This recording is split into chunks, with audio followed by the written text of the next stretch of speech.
Hello and a very warm welcome to Paul Outdoors.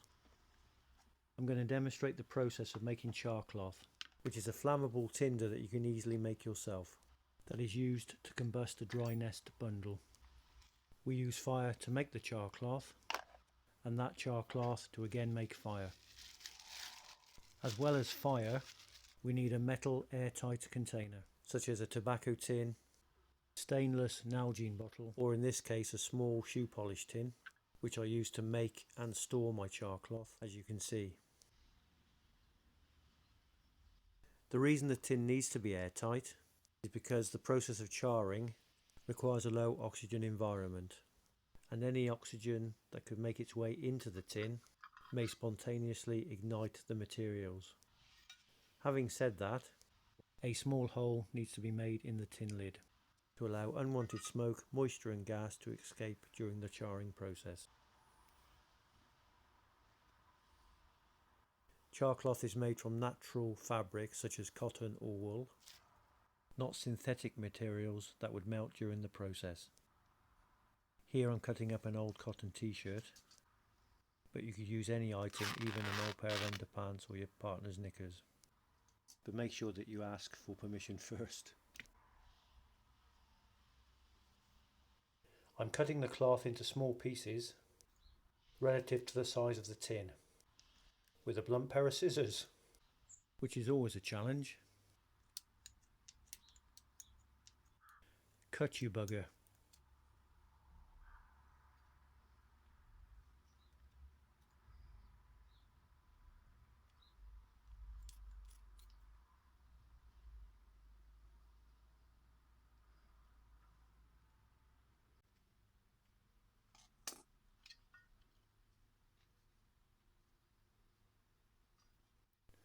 Now to place 4 or 5 small pieces of fabric into the tin, being careful not to overfill and allowing the tin to breathe.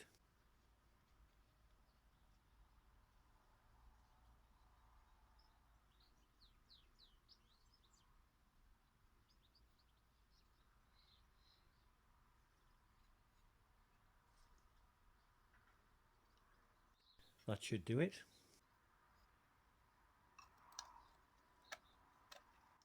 Lid on securely.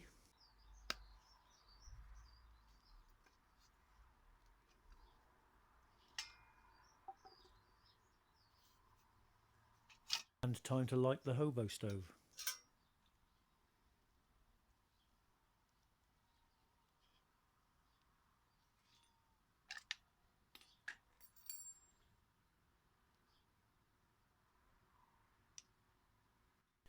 The hobo consists of a stainless IKEA cutlery stand and the pot stand from a Kelly kettle hobo cooker with 2 tent pegs in the pot stand in the right position.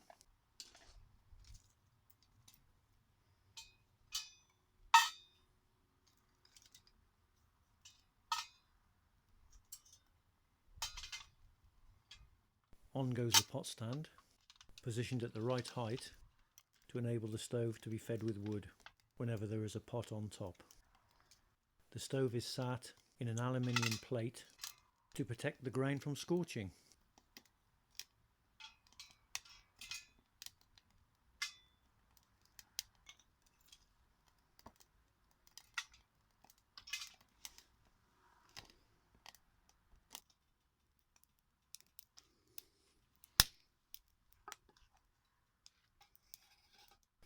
The tin containing the charcloth is placed in, on or beside the fire, and we wait for the charring process to begin.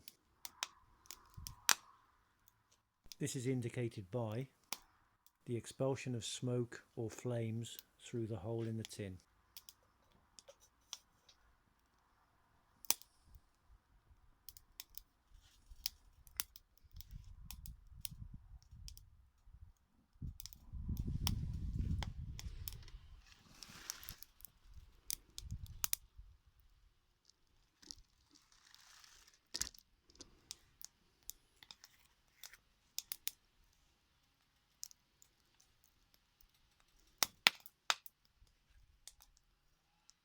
As can be seen here.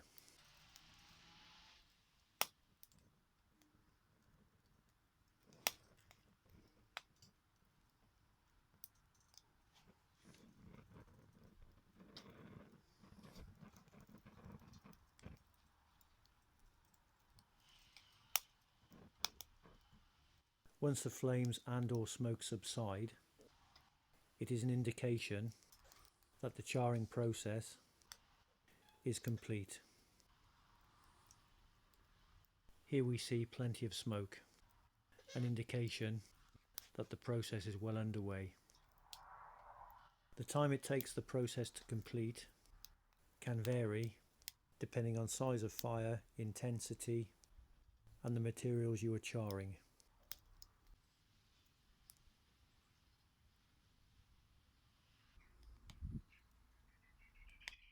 After 15 minutes, the smoke has subsided and is no longer coming out of the hole in the tin. This is a good indication that the charring process is complete. So we take the tin off the heat and put it on the side to cool down.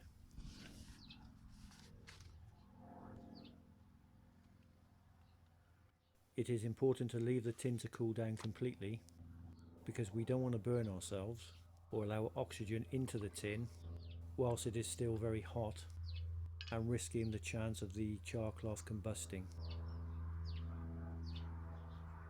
As you can see, we have successfully charred the cloth.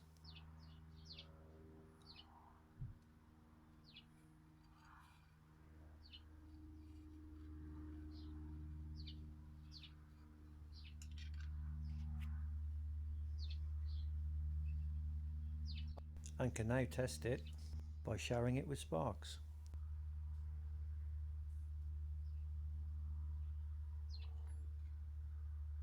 But first, here's how easy the cloth pulls apart. Now for some sparks.